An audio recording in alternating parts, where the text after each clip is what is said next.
Right guys, welcome back to another video. So in this one I'm just going to run through the steps if you've got a DT Swiss Freehub on your road bike and you're wondering why you can't remove the Freehub easily. Say if you want to give the Freehub a service or something, or you've got something wrong with the Freehub and you just want to replace it, you're wondering why you can't get the Freehub off.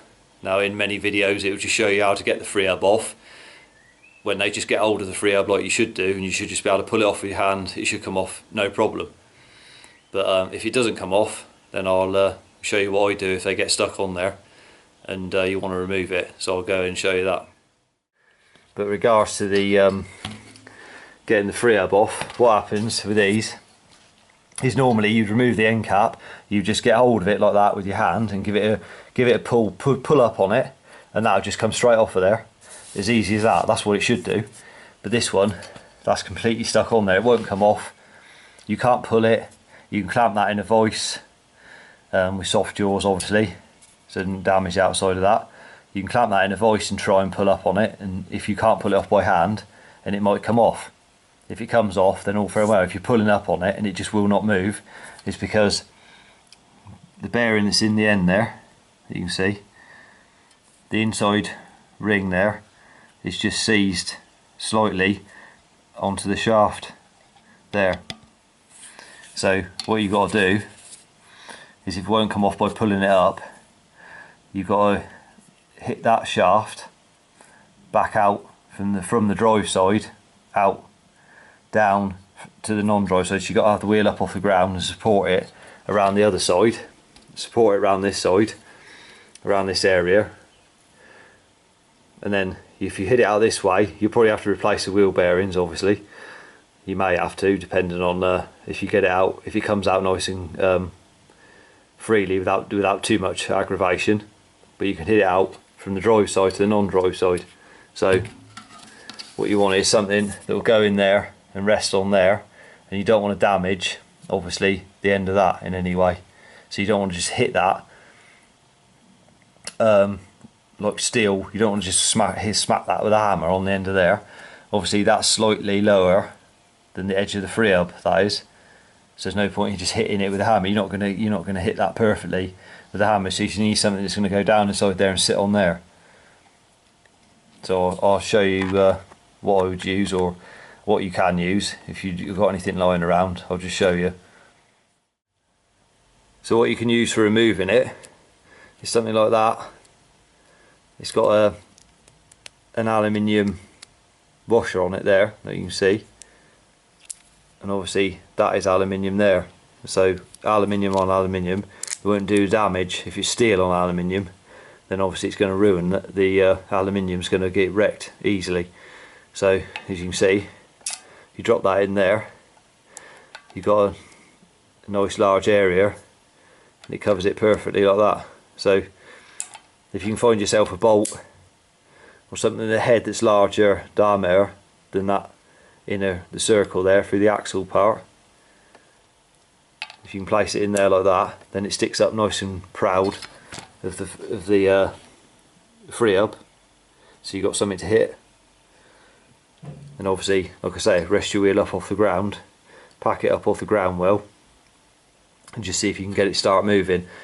But before you do that, what you want to do is this area in there is spray some penetrating oil or something, whatever you've got, around that area in there, just so as it, and leave it soaking for like a day or for half a day or something, just to let it just soak in, and that'll help it when you're trying to remove it.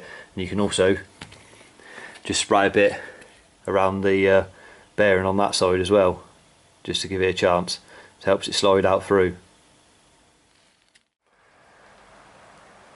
Right, so I'll quickly run through the process now of how you actually get that off when it's seized and stuck on there, and you can't pull it off. So you get your wheel obviously like that, you turn it over to the non-drive side, and you can see obviously it falls through lovely now because it's all been apart. You see what's sticking out there, just around the outside there where the bearing sits into. You can get the socket like so, obviously when that's in there like that, you see that that sits over, the socket will sit just nicely over there. You just have to find the right size for whatever wheel you've got. So it's just resting just over the outer, with not too much movement in it. So go ahead and find something like that that will fit over there and allow enough depth for the bearing to just knock it through a bit. So once you've found one of them, that's the first step. And then you can spin the wheel over. Now obviously the Freehub body will be stuck on there, so you won't be able to see it quite as clear as you can now when everything's in place, like so. That's on there. When it's on there, you can only see a bit of this sticking up. That is just below the lip of here. So you haven't got, so you need to find something, like I said, that fits down in there. So you can, and it's resting on top of this because it's aluminium. So the washer on that is just resting on the top of there. And then obviously you can then place that in your socket that you know is a good fit on there, like so. Obviously on a hard surface. And then when the Freehub is in there, and like I said, all it's stuck on is that bearing just in there, just from lack of grease when it was new.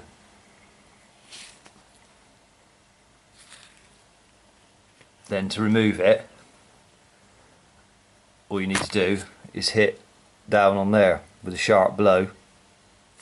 So what I used is, believe it or not, is that was resting on top of there, and then hit on top of that with another hammer, just slightly smaller than this one, rest that on there and give that a sharp blow on top of there, and then it'll just dislodge it as easy as that. Just tap it and it'll come through. You can lift the wheel out of the socket and check if the bearing's poking through, if you knock the bearing out, so it'd be something like that. And then once you've done that, this will be no longer any good, because this bit here will be flush with the top of that bearing there, so you no longer be able to use, you won't be able to use that anymore, because you need to hit that down through the middle of that bearing some more, enough so it's going to come out so you can actually pull this off. So for that, to finish it off, what you need is something that's going to just sit on top of there, which is roughly the same size, so this won't get stuck in your Freehub, but it'll allow enough to hit that down through. So something, you need to find something like this, which is just a piece of bar sawed off, solid bar, that's just the right, so it just sits on there like that, and then you can carry on hitting, just tapping that through. It'll go through easy,